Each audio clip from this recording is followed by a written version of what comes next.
Assalamualaikum warahmatullahi wabarakatuh. Perkenalkan, nama saya Iis Mapazela dengan NIM 207190092. Pada materi kali ini kita akan membahas tentang spermatogenesis dan oogenesis. Terjadinya kehamilan dipengaruhi oleh dua proses yang sangat penting di dalam sistem reproduksi, yaitu spermatogenesis dan oogenesis. Melalui kedua proses inilah sel sperma dan sel telur terbentuk dan memungkinkan terjadinya proses pembuahan. Di dalam istilah medis, sel spermatogenesis merupakan proses produksi dan pematangan sperma di dalam testis pria. Sementara itu, proses produksi pada pematangan sel telur wanita disebut oogenesis. Kedua proses ini disebut gametogenesis. Baik, yang pertama kita akan membahas tentang spermatogenesis. Spermatologi dimulai di dalam testis, di dalam sistem tabung yang bernama tubulus seminiferus. Di dalam dinding tubulus, banyak sel yang tersebar secara acak, yang disebut dengan sel Sertoli. Sel ini berfungsi untuk memberikan makanan kepada sperma yang belum matang. Ketika sperma sudah matang, induk sperma memperbanyak diri dengan cara mitosis dan meiosis. Dari spermatogonium, sel sperma akan berubah menjadi spermatosit primer secara mitosis.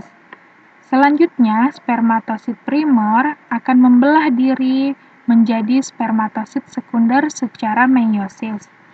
Selanjutnya, spermatosit sekunder akan membelah diri menjadi 4 bagian spermatid yang ukuran dan bentuknya sama. Spermatid merupakan tahap akhir sebelum akhirnya berubah menjadi sperma yang matang, atau disebut juga dengan spermatozoa, dan siap untuk dikeluarkan bersamaan dengan air mani ketika seorang pria mengalami ejakulasi. Satu benih yang belum matang membutuhkan waktu hingga 74 hari untuk mencapai kematangan. Selama proses spermatogenesis, lebih dari 300 juta spermatozoa akan diproduksi setiap hari.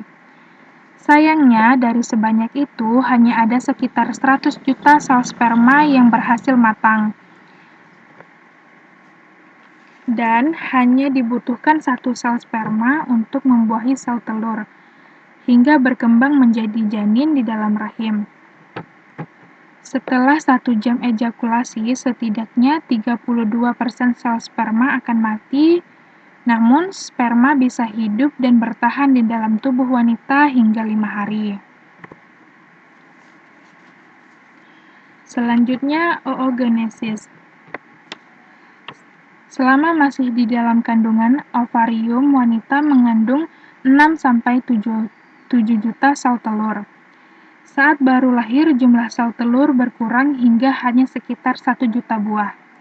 Sel telur ini tertidur dan baru akan terbangun ketika seorang wanita memasuki usia pubertas. Di masa pubertas inilah oogenesis atau proses pembentukan dan pematangan sel telur terjadi. Sel telur yang sudah matang akan dilepaskan oleh indung telur ke saluran telur atau tuba Fallopi. Jika berhasil dibuahi oleh sel sperma, sel telur akan menetap di tuba Fallopi dan menempel di dinding rahim.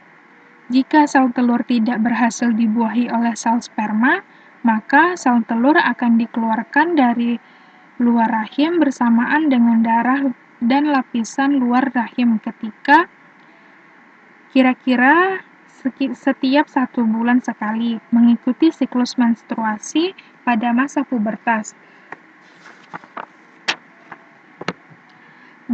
Dari sekitar 1 juta telur, yang ada tersebut hanya akan tersisa sekitar 300.000 buah. Dari jumlah tersebut, hanya 300-400 yang matang dan akan dilepaskan selama masa reproduksi wanita. Seiring bertambahnya usia wanita, jumlah dan kualitas sel telur yang tersisa pun akan semakin menurun. Perbedaan sel spermatogenesis dan oogenesis secara garis besar. Spermatogenesis merupakan proses pembentukan sel sperma, sementara oogenesis merupakan proses pembentukan sel telur. Sel sperma terjadi di dalam testis pria, sedangkan oogenesis terjadi di dalam ovarium atau indung telur wanita. Spermatogenesis berlangsung dari pubertas hingga akhir usia, sedangkan oogenesis dimulai sejak wanita masih di dalam kandungan ibunya yang berupa janin, lalu berhenti sejenak saat bayi dan dimulai lagi setelah masa pubertas. Spermatogenesis memiliki masa pertumbuhan yang pendek, sedangkan oogenesis memiliki masa pertumbuhan yang panjang. Sekian penjelasan dari saya, semoga bermanfaat. Lebih dan kurangnya saya mohon maaf. Wabillahi taufiq wal hidayah. Wassalamualaikum warahmatullahi wabarakatuh. Terima kasih.